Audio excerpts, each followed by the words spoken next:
Hey everybody! Este é o terceiro episódio da temporada especial do LínguasCast, o seu podcast sobre linguagens, identidades e outras cositas más. O título do episódio de hoje é Há algo além da Libras? Let's que vámonos!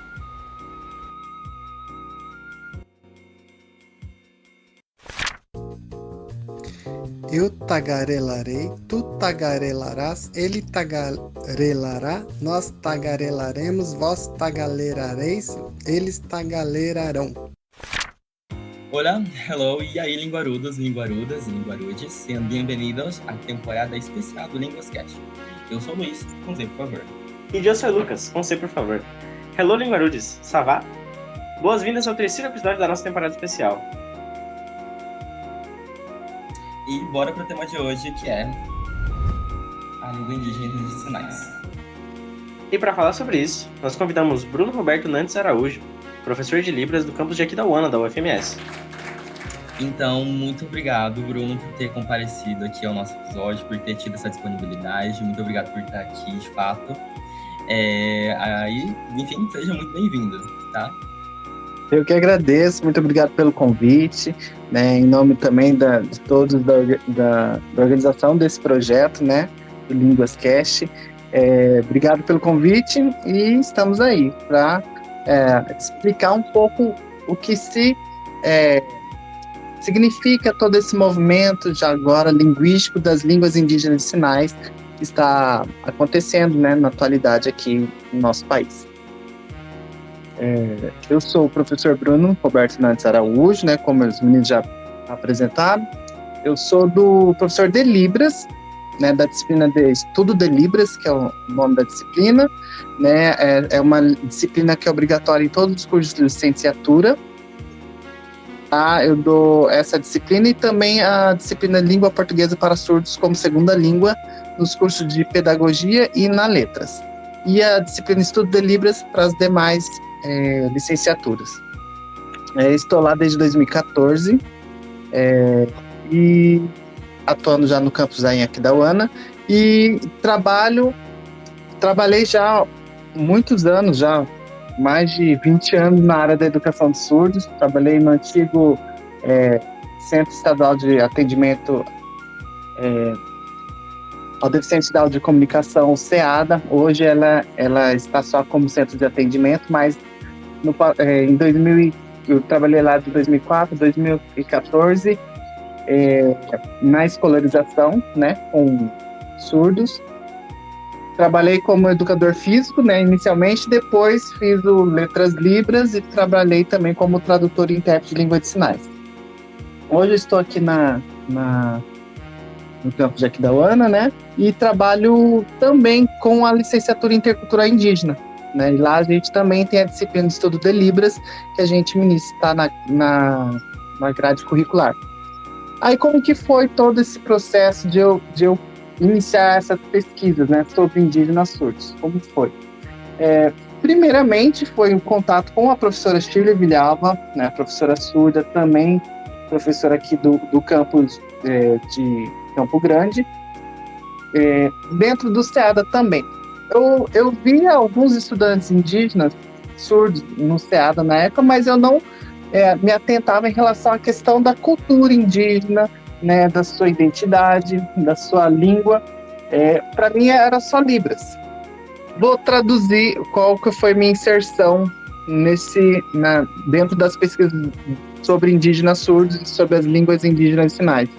Bom, eu atuando como docente da disciplina de estudo de Libras, né, no curso de licenciatura intercultural indígena no campus lá de Aquidauana, eu tive contato com alguns indígenas que vinham contando sobre seus parentes nas suas aldeias. Um tinha um irmão surdo, e aí ele contavam várias experiências das aldeias, né, onde eles moravam. E aquilo já foi me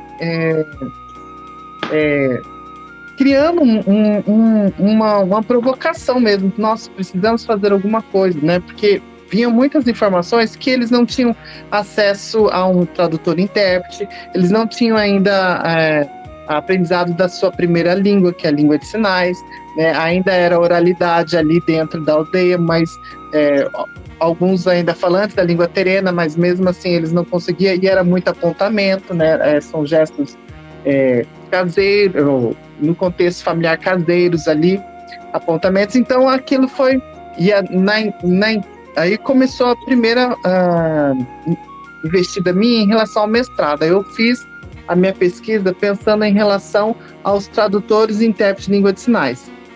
Aí a minha pesquisa foi chamada, o título foi A Escolarização de Indígenas Terenas Surdos, os desafios e contradições na atuação do tradutor e intérprete de língua de sinais, né, TILS. Isso foi no meu mestrado. E aí fui fazendo a investigação, fui fazendo o levantamento bibliográfico, aí pude descobrir que já havia algumas pesquisas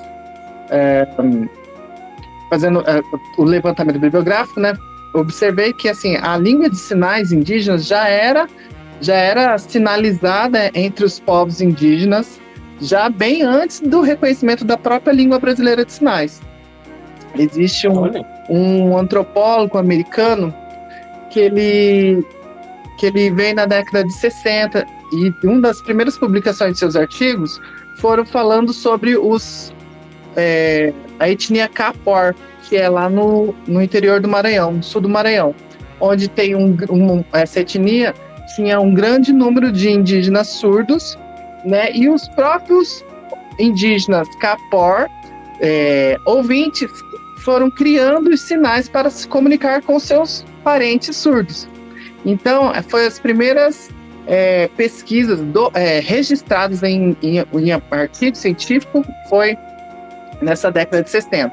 Aí, na década de 80, a professora Lucinda Ferreira Brito, né, hoje é intitulada Lucinda Ferreira, ela também, nos seus primeiros artigos, é uma linguista, ela que fez também a pesquisa sobre a gramática da língua brasileira de sinais, né, falando sobre os parâmetros, também a relação ao reconhecimento do status de língua, que é uma modalidade, né, diferente a nossa, nós ouvintes, é oral auditiva, e a língua de sinais é modalidade gestual visual. Então, a partir da leitura desse artigo desse antropólogo americano, ela também registrou nos seus artigos iniciais sobre os Kapor. Conta-se que ela tinha pretensão também de investigar, né? Mas não teve um avanço em relação às pesquisas. Só agora, em 2020, tem uma tese do Gustavo Godoy, ele fala, a tese dele justamente ele também é antropólogo, e ele faz a pesquisa com os Kapor. Aí ele tem alguns registros também em vídeos, até no YouTube vocês podem encontrar lá, sobre etnia Kapor, surdos, ou a língua de sinais Kapor, que ele fez alguns registros de alguns sinais entre essa comunidade indígena. Aí, em 2000 isso foi recente agora, né, 2020. E aí começou-se a crescer também o interesse por essa língua de sinais. Também vale ressaltar que esse movimento indigenista, na atualidade, né, também tem dado um suporte para o avanço dessas pesquisas sobre indígenas surdos, ou das línguas indígenas de sinais.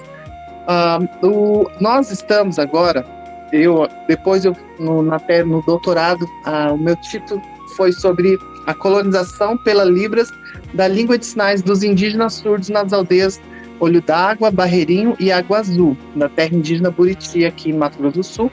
A terra indígena Buriti, aqui, ela fica aqui na divisa também de Sidrolândia e o município de Dois Morros, Buriti. E como que eu cheguei lá nessas 3 aldeias? Lembra, no início eu falei que eu dava aula na licenciatura de cultura indígena, e eu tinha contato com alguns indígenas surdos que vinham contando suas realidades, né, em relação aos seus parentes surdos lá nas suas aldeias. E aí, na minha pesquisa, eu aqueles meus ex-alunos hoje são caciques em 2 aldeias lá, tanto o cacique Jaiderson, que é da aldeia Barreirinho, e o cacique Agnaldo, que é na aldeia Olho d'Água. E o Agnaldo, o cacique Agnaldo, que me contou do irmão dele surdo. Passou o ensino médio dele sem intérprete, né? E o sonho do pai dele era que ele tivesse também a graduação, né?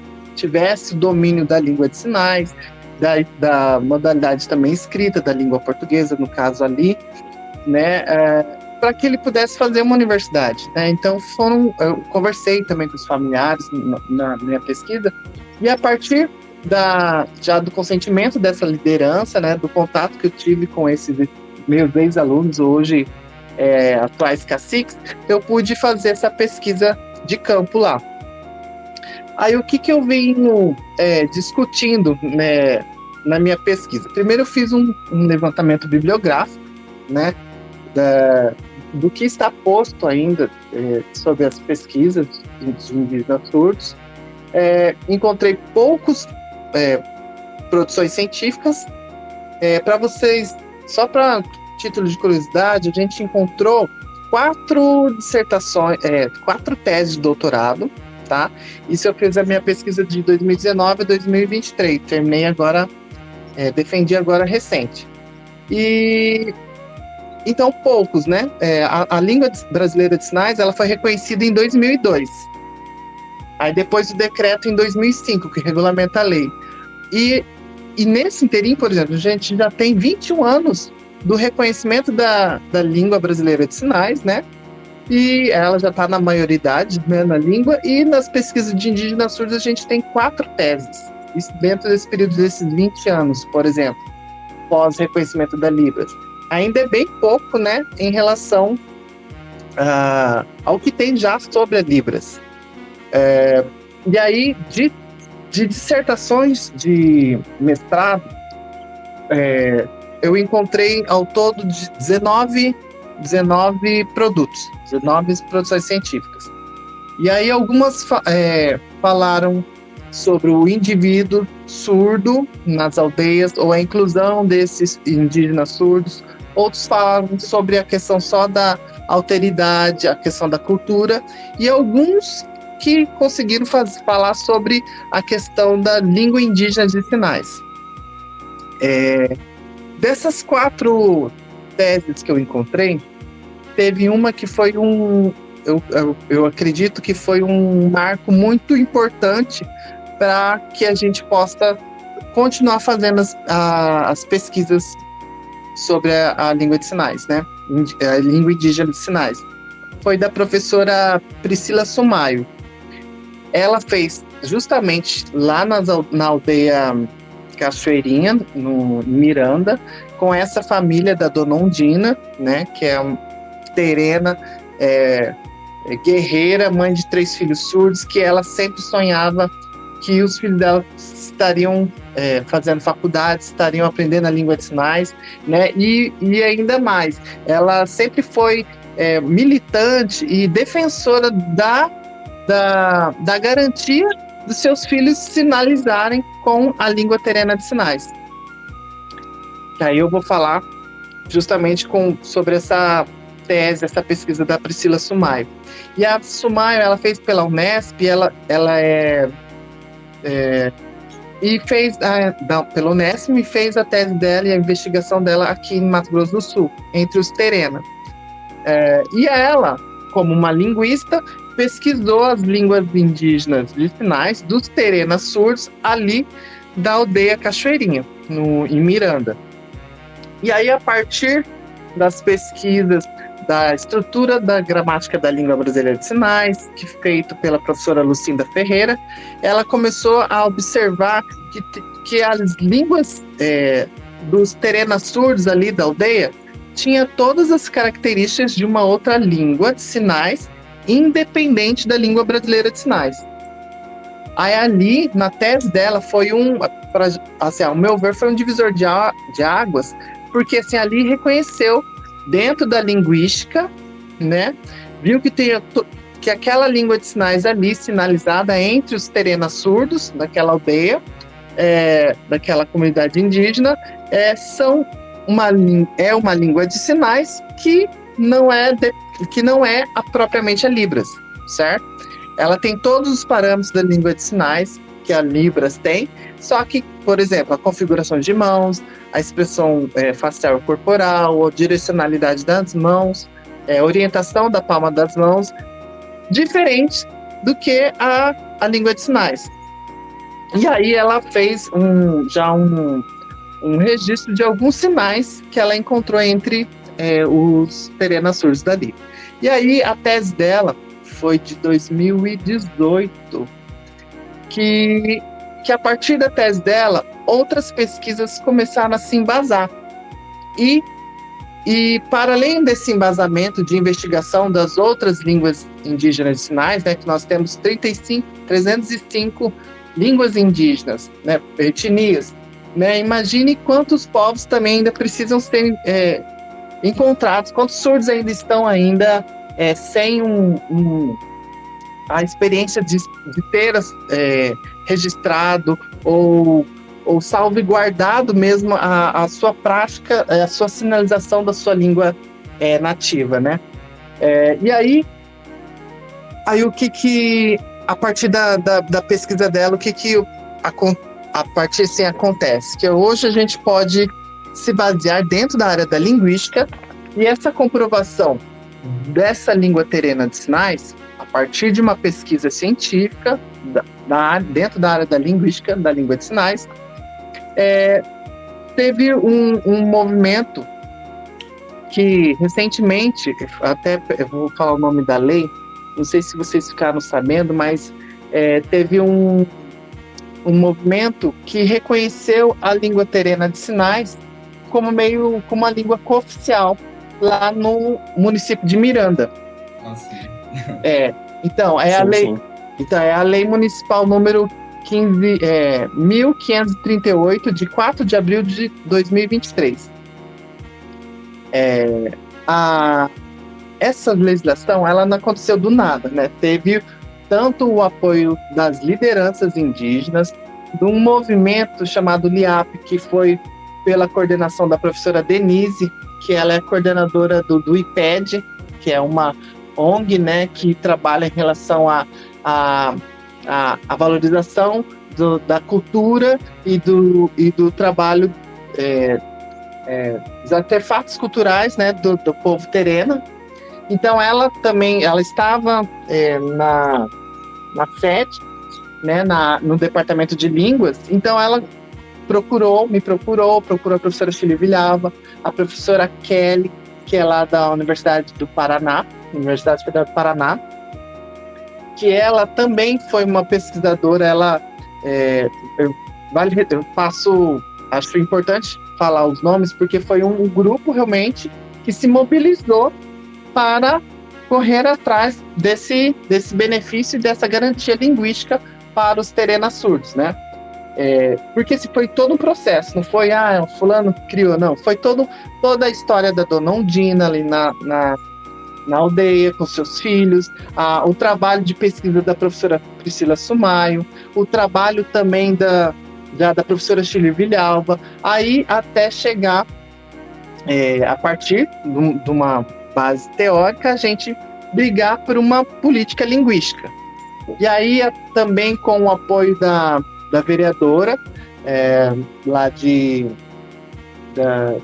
Miranda, dos caciques, né, do apoio da secretaria, e aí, juntamente com o trabalho, né, desse grupo que chama LIAP, que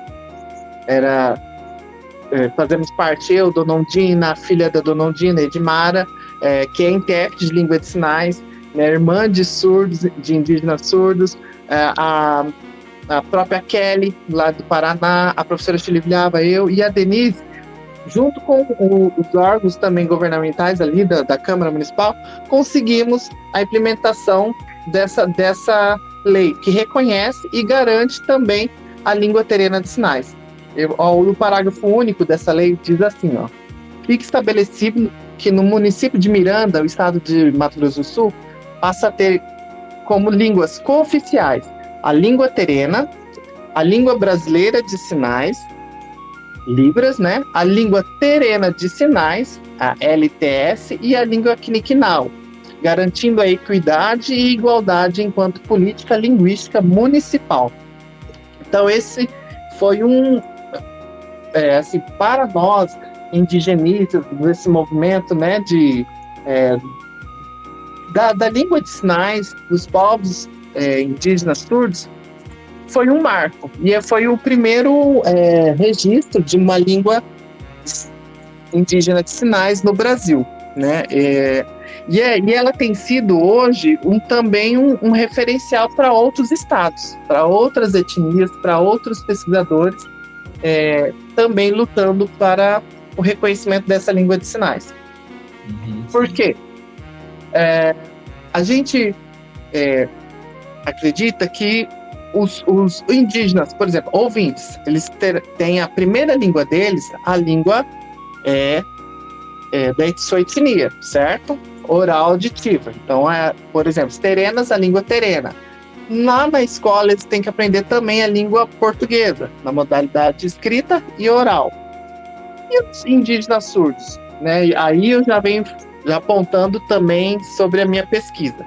Os indígenas surdos, nas aldeias, nas escolas indígenas, eles estão tendo a Libras diretamente, com intérprete de Libras, e não tem feito a atenção devida com os sinais nativos, seus sinais indígenas.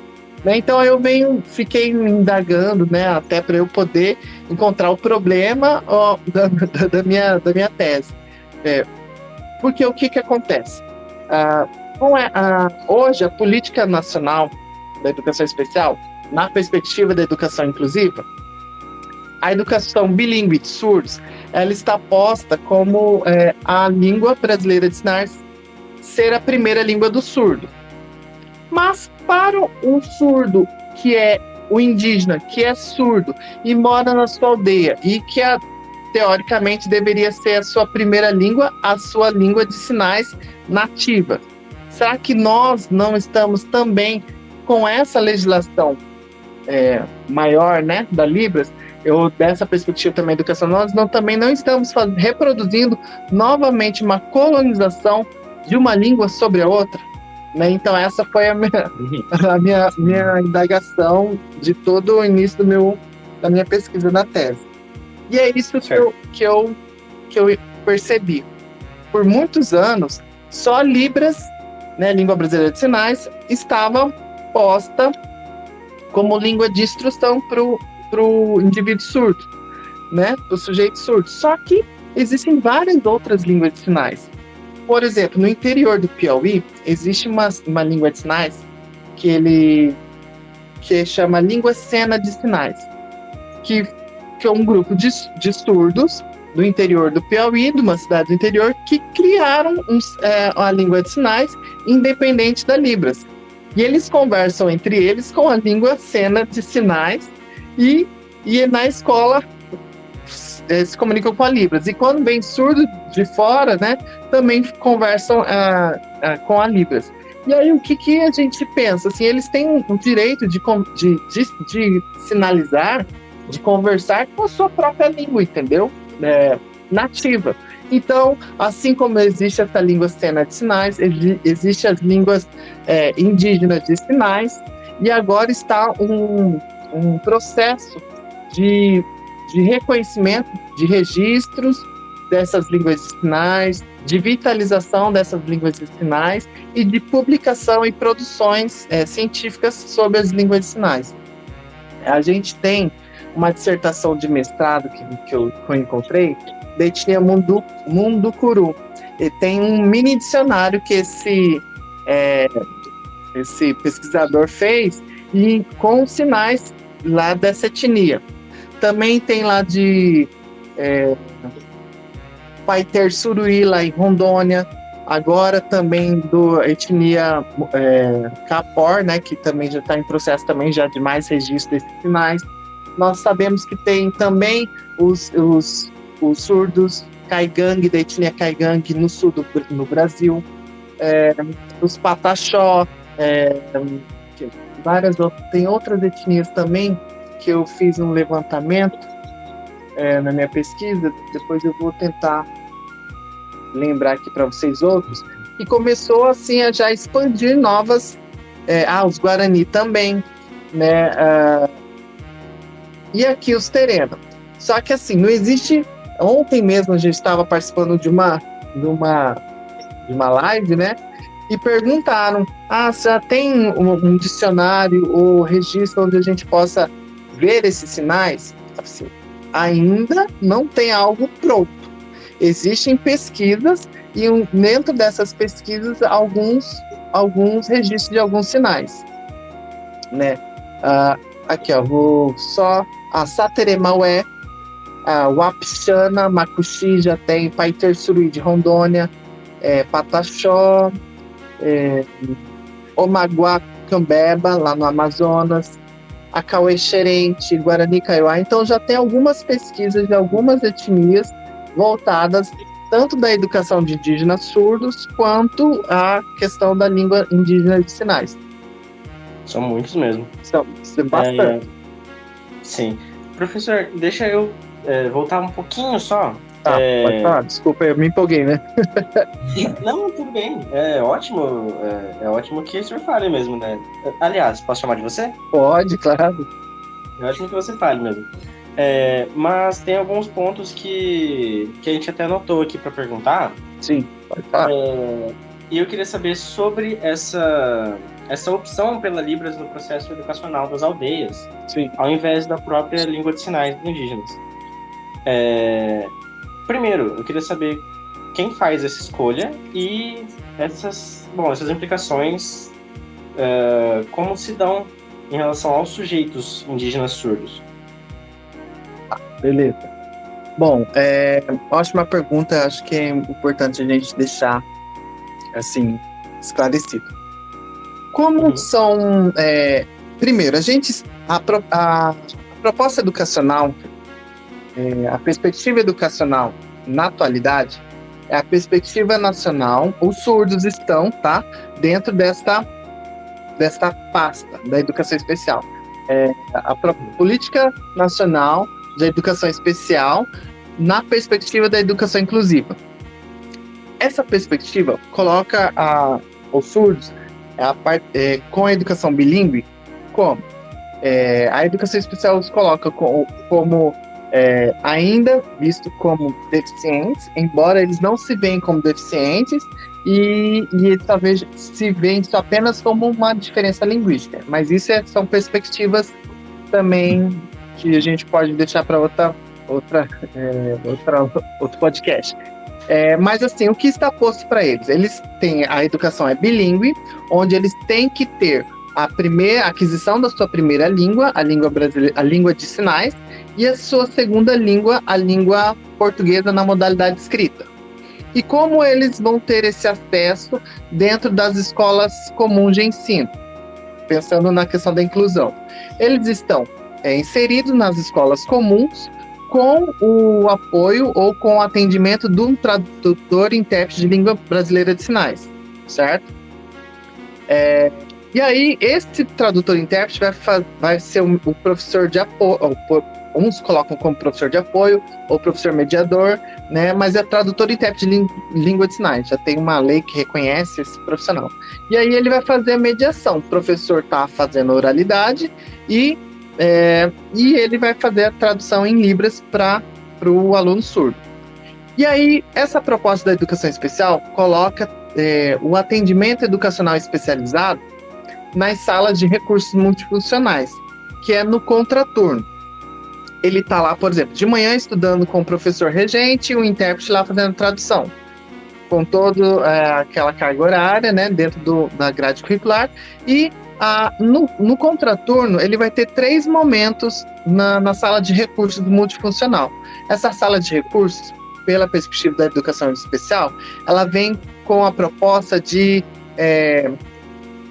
não ser uma aula de reforço, mas sim suprir algumas necessidades que, dentro da sala de aula, o professor regente com o intérprete não conseguiu alcançar para aquele estudante surdo.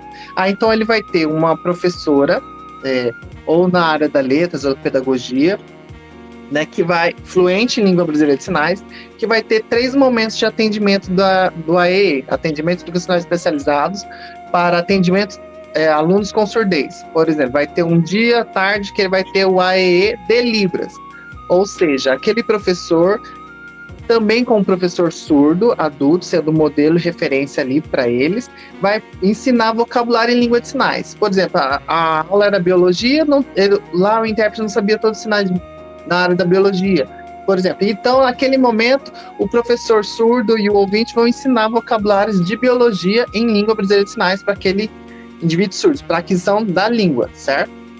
Aí, um outro momento vai ser o AE em Libras, que vai ter um momento que esse professor da sala de recursos vai pegar o conteúdo daquele professor regente e vai transformar todo sinalizado para que a informação chegue diretamente para esse estudante surdo na língua brasileira de sinais. E aí o terceiro momento desse AE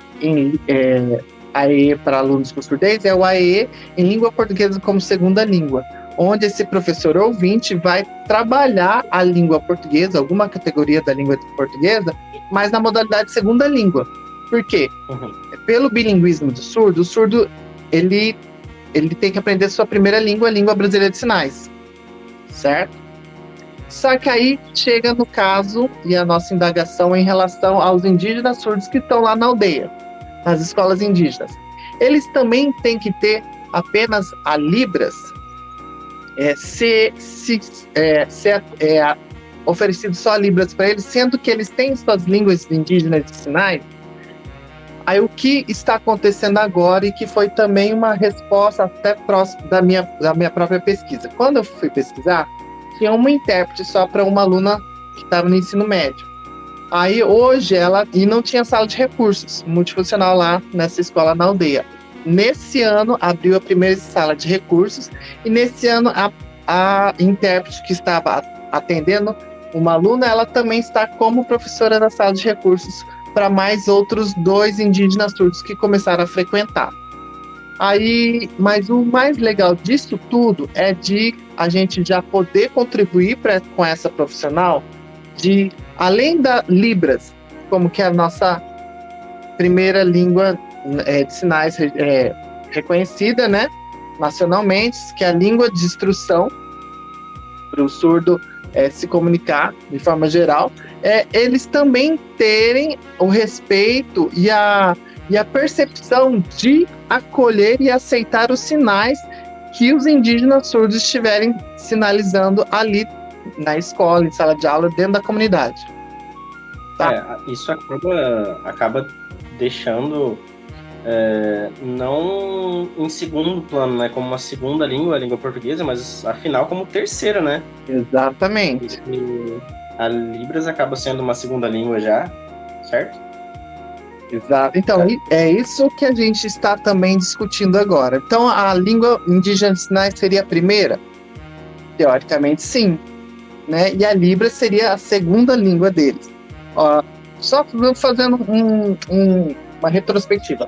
Por exemplo, se está lá na aldeia, a língua oral auditiva, terena, ok? Fala terena. Aí ele tem que aprender a língua portuguesa também, oral e escrita.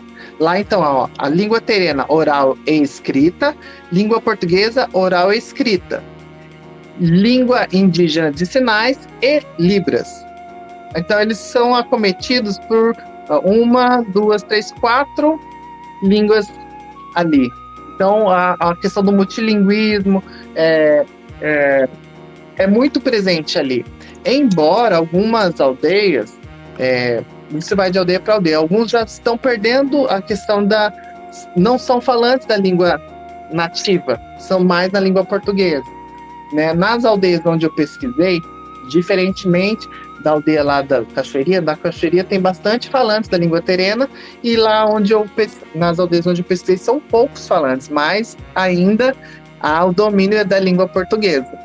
Então é um trabalho de resgate e de vivificação e de reconhecimento e valorização dessas línguas, tanto orais, auditivas, quanto também as sinalizadas.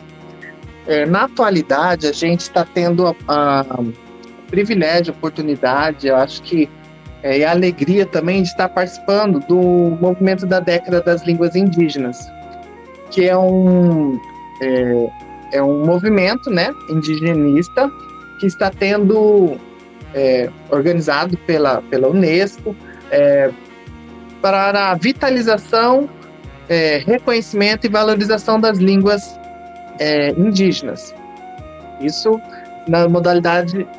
as modalidades orais, auditivas e gestual visual. E é a primeira vez, então temos 10 anos para investir, procurar estratégias de revitalização e vitalização dessas línguas. Então esse é um processo também, acho que valoroso para nós, pesquisadores na área de indígena surdos, das línguas indígenas de sinais, de já fazer esse levantamento de quantas línguas indígenas já têm pesquisas, quantas já tem algum registro, né? Então está tendo um processo. Eu sei que mais para frente a gente vai ter mais resultados e mais produções, até mesmo registro desses sinais, e que está também mais reconhecimento, mais legislações que reconheçam as línguas indígenas de sinais de diversas etnias aí do Brasil. Exato. Eu acho que é muito importante a gente ter esse tato com esse tema especificamente, porque, como você mesmo disse, né, é um grande processo de resistência, né, e de como a gente consegue trazer essas línguas à tona, e tirar elas meio que dos arrebaldes, das fronteiras, e conseguir trazer um pouquinho mais em destaque, que também é o local delas, né. E tendo em vista tudo isso, e todo esse processo colonizatório que você aborda na sua tese, você poderia explicar o que significa na prática, no caso, esse processo colonizatório, através dessa relação entre Libras e língua indígena e sinais que você estudou? Boa pergunta. Na prática, é exatamente a não reconhecimento das línguas indígenas de sinais. Existem alguns pesquisadores indígenas que estão já nas suas produções e pesquisas, que quando algum autor coloca sinais caseiros, eles já estão questionando. Eles não são sinais caseiros, são língua indígena de sinais. A gente tem ainda um pré-conceito achando que se ele não está sinalizando igual a língua brasileira de sinais, não é a Libras, não é uma língua, mas é uma língua, né? Ela já tem toda uma pesquisa em que embasa que é diferente, mas é uma língua de sinais. A gente tem ainda achar que uma língua é melhor do que a outra, né? Eu vou falar o português porque a Serena não é mais tão usual. Mas não, é questão de identidade cultural. E todos esses sinais sinalizados ali têm uma grande potência da sua identidade cultural, a identidade da ancestralidade daquele povo, né, da sua cultura, da sua raiz, né, da sua cosmovisão.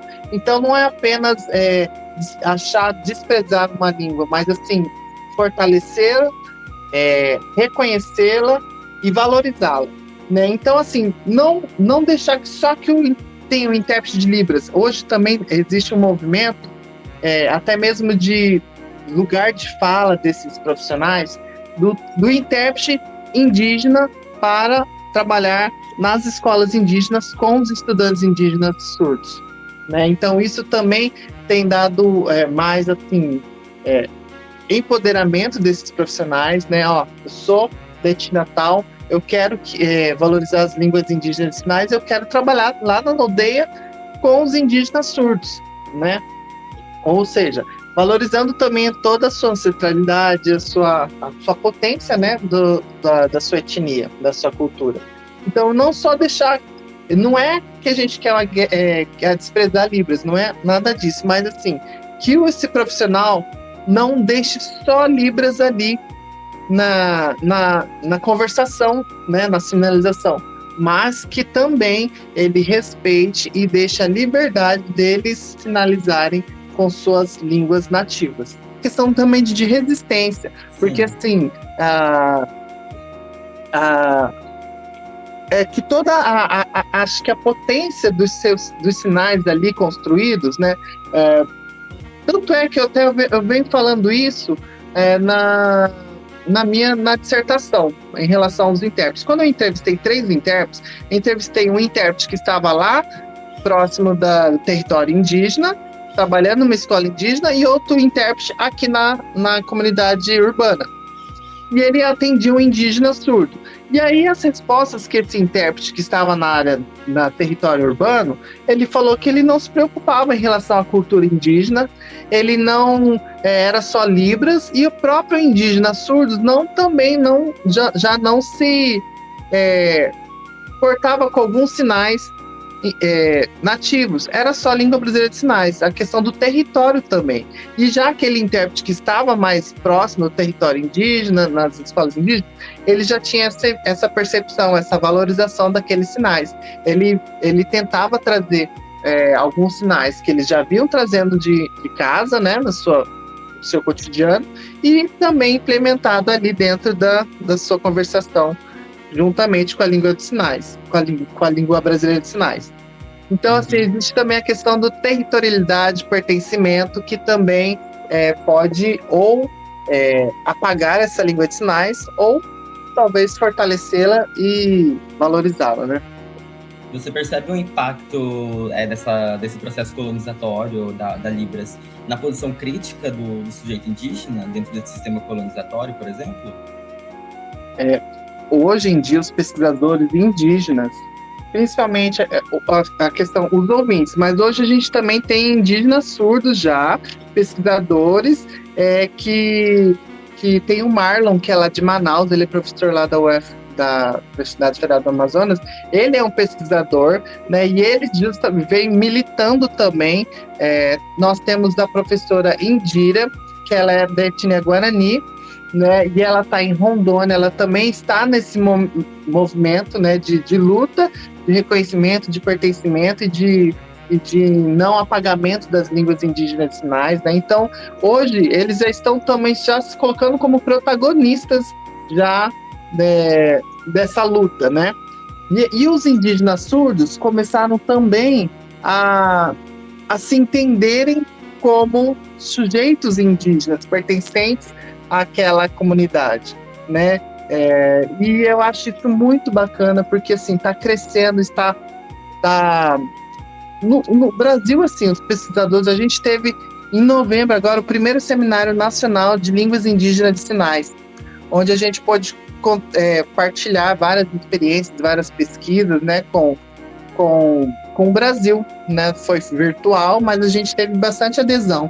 Então, assim, é um processo gradativo, né? É um processo também de reconhecimento, até mesmo da própria sociedade entender, né?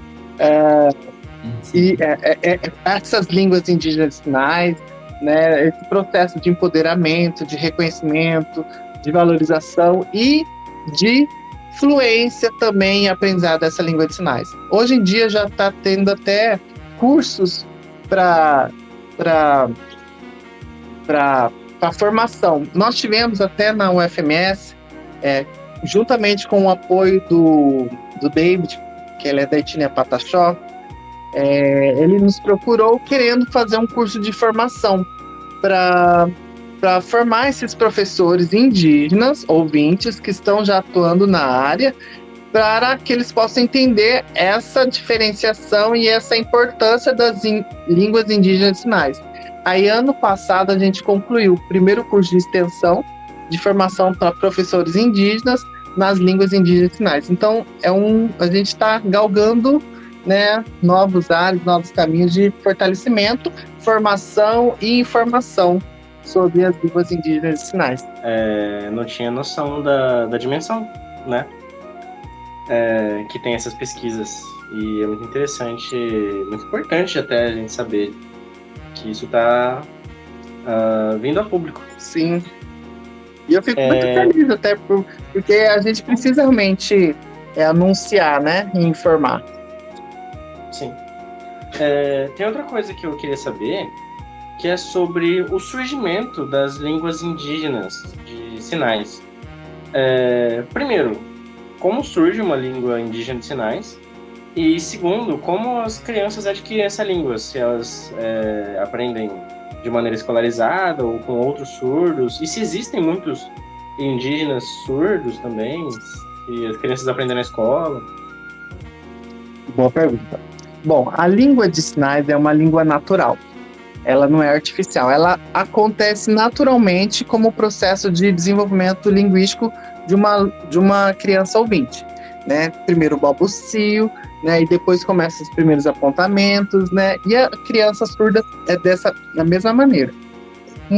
A diferença é que muitas vezes alguns familiares de pais surdos vão ver que a criança é surda só com 3, 4 anos de idade. Hoje, principalmente, eu observei isso lá nas aldeias, conversando com alguns familiares. Eles vão descobrir só a criança, às vezes, está com 3 ou 4, 5 anos de idade. Hoje em dia, a gente já tem o pré-natal, já tem o exame da orelhinha, que já detecta também antes de sair da maternidade, né? Para ver se a criança é surda ou não. E aí, geralmente, essas crianças vão começar a sinalizar com as primeiras combinações de sinais, que é apontamento, são alguns gestos naturais. Por exemplo, quando a gente não está com alguma dor no estômago, a gente não põe a mão na barriga, a gente não expressa o nosso semblante, nosso rosto, a gente não faz a expressão facial de dor. Então, primeiro essas primeiras expressões corporais e apontamentos. Esses primeiros sinais, na minha pesquisa, eu coloco como sinais emergentes. Antigamente, alguns autores colocavam sinais caseiros, até justamente pela crítica de alguns pesquisadores indígenas, já não usando esse termo só caseiro, a gente usou um termo de língua, eu usei no caso da minha pesquisa, são sinais emergentes no contexto familiar. Por quê? Porque os indígenas surdos que eu encontrei na minha pesquisa, eu encontrei 5. Todos eles vivem em seus contextos só familiares, eles não se encontravam antes. Era a fulana com a sua família, o ciclano com a sua família, o beltrano com a sua família. E ali, com essa conversação em apontamentos, gestos naturais, expressões faciais e corporais, eles vão criando os sinais dentro do contexto familiar deles.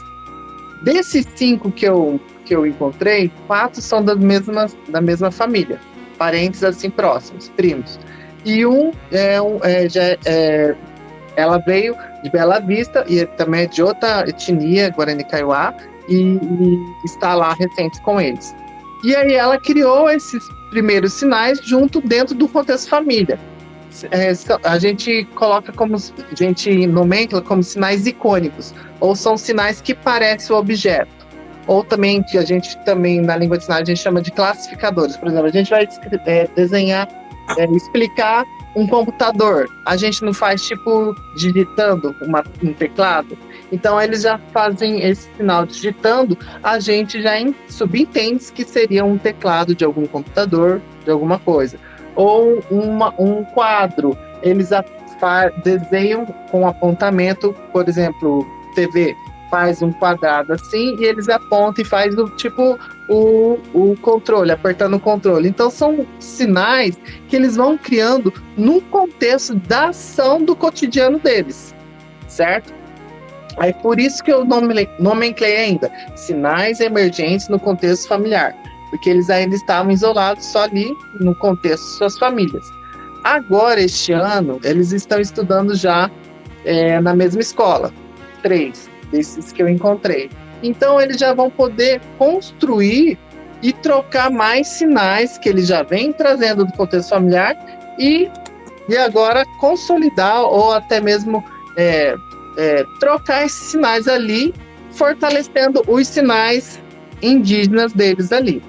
Claro, também com o apoio da professora e tradutora e intérprete de língua brasileira de sinais, ensinando a Libras também, né? E aí vale só da importância desse entendimento dessa profissional, não extinguir os sinais que eles utilizam, mas sim preservar esses sinais também, além da língua brasileira de sinais. Então isso é uma construção de contato, e o surdo vai aprender com o outro, né? A princípio são naturais, e depois, com a troca com seus pares, eles vão se consolidando e criando novos sinais, novas expressões idiomáticas, né? E assim como a língua na nossa modalidade oral auditiva, a gente não vai criando vários vocabulários dependendo do contato e com a nossa troca de social, né? E na língua de sinais também é a mesma coisa. Uma coisa que você falou, né, sobre a cooficialização, faz uns minutos atrás,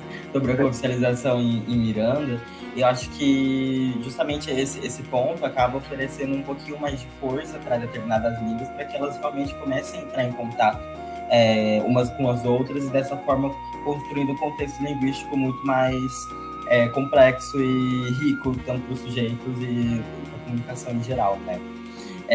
E isso leva a gente a esse questionamento de quais são as implicações para a cooficialização para a comunidade surda indígena, e se também tem certas implicações para os indígenas ouvintes. Sim. A lei, ontem mesmo a professora Shirley Villalva estava comentando isso, a importância de ter uma lei é de a gente conseguir, a partir dela, recursos financeiros para a questão de formação de profissionais, a questão de direito linguístico, a questão de verbas governamentais para ações para que a gente possa atender aquela lei. Então, a lei vai nos resguardar para futuras investimentos na educação na área da linguística dos indígenas surdos, a questão da sua língua terena de sinais ali, no caso de Miranda, né? Então, assim, a importância é justamente de a gente ter garantido uma lei que vai garantir para a gente conseguir futuramente investimentos públicos, né, para formação e investimento na educação dos indígenas surdos. E você acha que tem uma importância, tem um desempenho de uma importância aí na visão crítica do indígena? Ele se sente mais confiante, mais confortável de assumir a sua identidade na língua de sinais na qual ele se comunica? Nossa, com certeza. A princípio, quando eu cheguei fazer a entrevista com ele, né, tentando se comunicar, eu também comunicava só com apontamentos, né? E aí ela fazia os sinais, eles reproduziam os sinais ali que eles sinalizavam ali, sinais indígenas. E aí eu conseguia entender. E aí eles conseguiam também me fazer entender. Eles conseguiam me entender, entendeu? Então, acho que assim, esse empoderamento de conseguir se comunicar, eu acho que é um direito, primordial para qualquer cidadão, né? E eles saberem que eles são importantes, eles são aceitos, que eles podem galgar novos ares, né? Podem fazer uma faculdade, podem ingressar num trabalho, num ofício, né? Eu acho que isso é a questão de cidadania mesmo, né? E de empoderamento, de reconhecimento, tanto de identidade, né, cultural e linguística. Eu penso assim só no positivo mesmo do que pode melhorar a questão da condição de vida para eles. E social, né?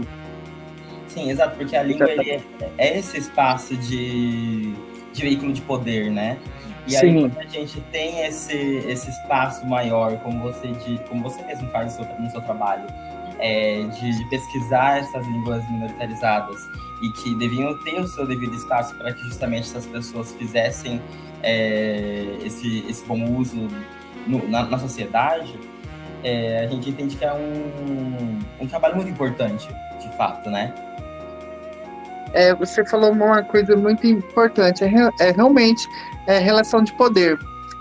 Ter uma língua, ter uma comunicação e ele poder se empoderar dela e poder sinalizar e falar através dela, da sua própria, acho que é a questão realmente de empoderamento, de poder, de resistência, assim, de um povo, né? E a língua realmente faz parte da alma, né, do sujeito. Exato. A partir dessas relações de poder que a gente até pode afirmar que é sim uma relação de resistência, né? Dessa resistência de poderes opostos e desproporcionais. Sim. Justamente. Aí justamente é que eu venho fazendo essa comparação também em relação a uma língua de sinais sobre a outra. Por que só uma? Por que não a outra, né? Por que não as duas? Outra coisa que a gente viu, né, estudando para esse roteiro, é que você participa de encontros dos terenas surdos. Você pode contar um pouco mais pra gente sobre como acontecem, quem participa, quando eles ocorrem, onde e quem organiza esses encontros? Ah, que legal. Boa pergunta também. Inclusive foi a partir de um desses encontros que também me incentivou a galgar mais dentro na pesquisa. O primeiro encontro do Terena Surdos foi a partir da família da Dona Ondina, como eu já disse, né? Que é a mãe de 3 indígenas surdos, Terena, lá da aldeia Cachoeirinha, em Miranda. Ela sempre lutou, sempre vinha fazer as viagens para Campo Grande para buscar alguma alternativa para os seus filhos. Algum deles também estudaram aqui no SEADA, na época, quando tinha escolarização. Então, ela conheceu a Shirley naquela época.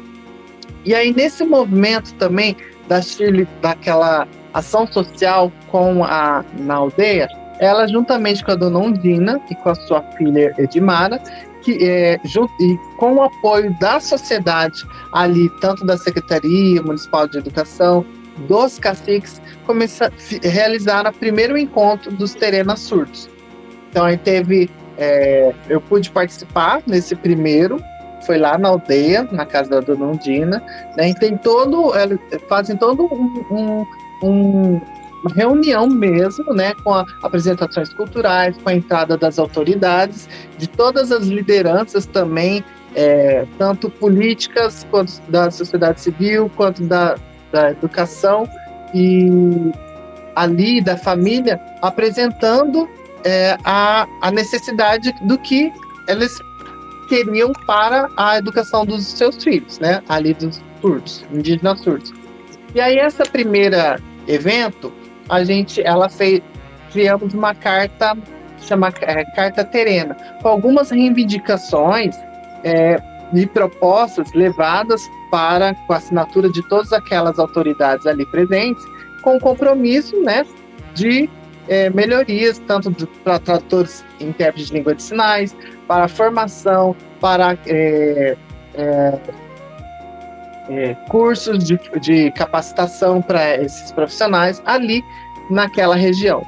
E aí nós tivemos, foi em 2015 primeiro, e aí em 2016 nós organizamos o segundo. Aí em 2016 nós organizamos um projeto de extensão, já com o apoio da Universidade Federal, né? Eu já estava no campus de Aquidauana, e aí, juntamente com a professora Shirley Vilhava, com a família da Dona Ondina, com a Dona Ondina, a gente transformou esse segundo evento como um projeto de extensão. Aí a gente já teve a participação também de outros representantes da sociedade, né? Além das lideranças indígenas, né? Os familiares, já tivemos outros profissionais, já pesquisadores também, pessoal da Câmara Municipal também participando desse segundo evento. Nesse segundo evento também levantamos outras propostas, né, de lutas e de reivindicações para a educação de indígenas surdos. E aí, depois de tantos anos sem fazer um encontro, né, a gente realizou este ano o terceiro, já com o apoio do LIAP, com o apoio da Denise, com o apoio da professora Kelly, lá da Universidade de Paraná, com o apoio da Câmara Municipal lá de Miranda, e até mesmo com o apoio da Secretaria de Estado de Educação, já também participou conosco. Então, a gente teve nesse terceiro encontro, em formato também de projeto de extensão, mas com até representante do Conselho da Educação também participou. Tivemos esse terceiro encontro neste ano, foi em julho, e também valendo certificado, né, como é o projeto de extensão, valendo certificado também para todos os alunos da licenciatura intercultural indígena, para os participantes desse evento. E esse evento foi muito importante e assim, que teve grande também proporção, né, nacional aqui do estado, é que assim, agregou mais forças e deu mais visibilidade para toda a história da vida da Dona Ondina, dos seus filhos. O do reconhecimento foi a apresentação também da próprio reconhecimento da lei da língua terena de sinais ali no município, né? Então, assim, foi muito emocionante, porque, assim, galgaram alguns anos para que a gente pudesse, hoje, a gente ter essa legislação, né? E, assim, começou lá de trás, na luta de uma mãe de 3 indígenas surdos, né, que também tem outros primos, parentes também surdos, que lutou e brigou incessantemente pelo direito de seus filhos sinalizarem com a sua língua de sinais, o direito de seus filhos terem tradutores e intérpretes de língua de sinais nas escolas, de terem formação, de terem a possibilidade de estar onde eles quiserem estar, né? Então, assim, foi tudo a partir dessa mãe. Eu falo para honrar a Dona Ondina, porque realmente ela foi uma grande guerreira, uma grande ancestral ali, que hoje ela sempre fala na fala dela assim, que é o que ela pensa agora é no futuro. Esses filhos delas, os filhos de hoje já fazendo faculdade, né? Hoje, quem sabe, serão exemplos para os novos indígenas surdos que das outras aldeias até para o Brasil, em relação aos seus direitos, à luta mesmo de garantir para uma educação de qualidade, né, e equitativa, né, e não discriminatória ou sempre deixada de lado. Então, eu acho que esse encontro foi um ápice dos resultados positivos, né, de toda essa luta, de todo esse movimento de uma mãe. Eu achei, foi muito importante. A gente como já é o terceiro, a gente pensa também continuar fazendo os encontros, fortalecendo, né? Como cresceu também em relação até nacionalmente as pesquisas, a gente teve o primeiro seminário nacional, agora, recente, e aí nós vamos ter daqui 2 anos o segundo seminário nacional, que vai ser também pela nossa responsabilidade aqui da UFMS, ficou a minha coordenação. Então, daqui 2 anos a gente vai ter um segundo encontro nacional e com certeza com mais pesquisas, com mais avanços, com mais leis aí, se Deus permitir, o universo permitir. Não sei, assim esperemos também. Professor, mais uma pergunta específica, de acordo com o que a gente leu, é que ocorreram 2 términos diferentes, que são a língua indígena de sinais e a língua de sinais dos indígenas. A gente queria saber se existe alguma diferença entre essas 2 terminologias para a sua pesquisa. Ótima pergunta também. As pesquisas começaram através de pesquisadores não indígenas, a grande maioria, né? E aí a gente via por um olhar de não indígena para os indígenas. E aí, aí depois que começou a ter o olhar dos pesquisadores próprios indígenas, eles começaram a fazer essas mudanças. A gente sabe que as línguas de sinais, elas são vários povos que podem ter, os indígenas, os quilombolas, surdos, ciganos, né? Então, são vários grupos, etnias que têm suas línguas de sinais, certo? E aí, quando a gente começou a pesquisar sobre os indígenas surdos, um desses pesquisadores veio justamente com essa fala de, antes de ele ser surdo, ele é um indígena. Então, a língua, ela é indígena, né? E é de sinais. Então, a própria terminologia hoje tem sido mudada. Antes a gente falava língua de sinais indígenas. Não, antes de ter de sinais, ela é uma língua indígena. Então, hoje eles estão se apropriando primeiro da sua identidade, né, cultural, e depois a de sinais. Então, ficou língua indígena de sinais. a sigla hoje está se utilizando LIS, né? Mas, claro que a gente são língua de sinais dos indígenas surdos, porque até mesmo eu coloquei na minha própria tese essa língua de sinais dos indígenas surdos da terra indígena Buriti. Por que disso também? Porque lá na aldeia Cachoeirinha tem a língua terena de sinais. Já está em processo até de registro, está tendo o trabalho até mesmo do LIAP lá, está fazendo registro desses sinais. Esses sinais são daquela comunidade ali. Existe a variação linguística também dentro das línguas de sinais e das línguas indígenas de sinais também. E aí, por exemplo, os indígenas surdos terena das aldeias onde eu pesquisei, pode ser que não sejam os mesmos sinais utilizados ali da aldeia Cachoeirinha.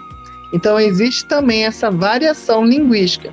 Então, por isso que os pesquisadores estão começando a se atentar em relação até mesmo às terminologias e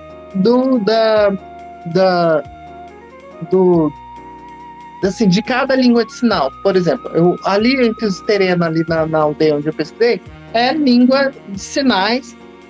Não posso falar que é terena de sinais, porque são sinais que estão em construção ali ainda, né? Até um convencionamento, a troca mais daqueles surdos que eu encontrei ali, pode ser que eu possa fazer o registro das línguas de sinais dos terenas surdos da terra indígena Buriti. Pode ser que tenha variação entre os indígenas surdos lá da aldeia Cachoeirinha. Existe também essa variação. Mas, no geral, a terminologia está se utilizando hoje, até mesmo nas pesquisas, orientada por pesquisadores indígenas, língua indígenas de sinais. Porque antes deles ser surdos, eles são indígenas. Muito interessante essa questão identitária. E ver como que uma simples mudança simples entre aspas, né? Uma simples mudança de ordem muda toda uma configuração, não é? Sim. E, pegando esse gancho aqui de identidade, a gente parte para a pergunta de R$1 milhão, com a qual a gente sempre termina os nossos episódios, Bruno, quanto da sua identidade como pessoa, sujeito no mundo, tem relação com as línguas que você fala e usa? Você consegue se ver em alguma delas? Olha, eu transito nessas línguas de sinais, na língua também oral, auditiva, né, a língua portuguesa. E aí hoje, como eu para além do trabalho da educação, para além do pesquisador, para além do ser Bruno, eu sou também um ouvinte no mundo da comunidade surda. Né? Eu faço parte da comunidade surda. Então, essa língua de sinais já para mim está inerente a mim, né? A língua de sinais. Porque se eu convivo, além dos indígenas surdos, eu convivo com a comunidade surda também, praticamente dia a dia. Eu faço parte de uma associação de surdos que eu, desde de 2009, quando eles criaram, era um esporte clube, que era o Pantanal dos Surdos. Então, assim, eu tenho amigos surdos desde do início da minha vida profissional, trabalhando no SEADA, até hoje. Então, assim, hoje eu já não consigo me desvencilhar. Eu faço parte, né, da luta, da causa, faço parte da comunidade, né, da amizade surda. Eu acho que assim fica já inerente já ao pesquisador, ao Bruno aqui. Às vezes até eu esqueço algumas palavras orais e eu sinalizo. Aí eu tô lembrando o sinal e não tô lembrando o português. Ou às vezes eu lembro o português e esqueço o sinal. E aí a gente esquece o sinal. Aí na comunidade surda, você precisa estar mais junto com os surdos, porque querendo ou não também se a gente não tá junto com eles, a gente vai esquecendo sinais. E a língua é viva também, né? Então a gente está sempre em constante aprendizado. E todo esse movimento linguístico de novas línguas de sinais, novos sinais, e a gente tem que estar junto com eles para também estar atualizado. O internetês também, nossos vocabulários, né? Na oral auditiva, na modalidade gestual, na língua de sinais também existe e vai acontecendo esses avanços. Então a gente tem que estar sempre correndo atrás. E tá junto, né? Eu já não consigo assim, eu vejo assim que eu transito nessas línguas, e nesses dois mundos, e nessas duas modalidades linguísticas. Essa identidade do transito entre essas duas línguas, né? Muito bom. Bruno, então é isso, o episódio chega por aqui, e eu pessoalmente estou muito feliz que você veio até aqui, falou um pouquinho, e nos enriqueceu com toda essa enxurrada de conhecimento, na verdade. Foi muito, desculpa até, acho que eu falei demais, né? Não, assim que é bom, assim que é bom. A gente tem bastante coisa, sabe? Então eu posso falar também pela equipe do LinguasCast, a gente está muito feliz que você veio. E que bom que a gente teve esse episódio. Tô muito feliz de verdade, viu? Ai, que bom, também fico feliz. Eu venho agradecer aqui também, porque, querendo ou não, outras perspectivas de mundo, né? Outras cosmovisões, mesmo que aqui do lado, às vezes parecem tão distantes pra gente, né? Sim. E é importante saber sobre o outro, mesmo que a gente não esteja lá, para ter um pouco mais de empatia, né? A gente vive tão imerso em bolhas, né? E aí a gente não quer estourar as bolhas, né? E ver o outro, ver as diferenças, né? Tanto culturais, identidades e linguísticas. A gente, não, só isso tá ok. Não, eu acho que nossa civilização, eu acho que a gente tem mais aqui realmente entender essas diferenças, né? Aceitar e conviver. Exato. Enfim, muito obrigado mais uma vez. Eu só agradecer, né, pelo convite. Acho importante esse espaço para que os ouvintes, né, possam entender e conhecer essa língua indígena de sinais, essa língua tão rica, né, de modalidade gestual visual.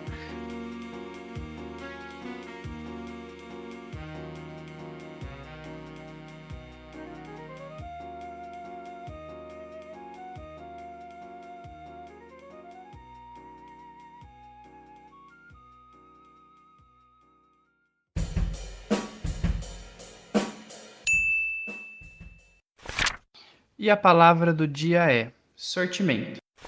Segundo o dicionário online de português, a palavra sortimento significa coleção de mercadorias do mesmo gênero.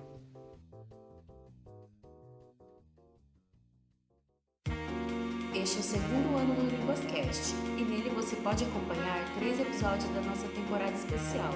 E se você já se considera um linguaru, você pode escutar a temporada anterior no Spotify ou no YouTube pelo canal LinguasCast. E não deixe de nos seguir no Instagram, @linguas.cast. A transcrição deste episódio pode ser acessada em linguascast.blogspot.com.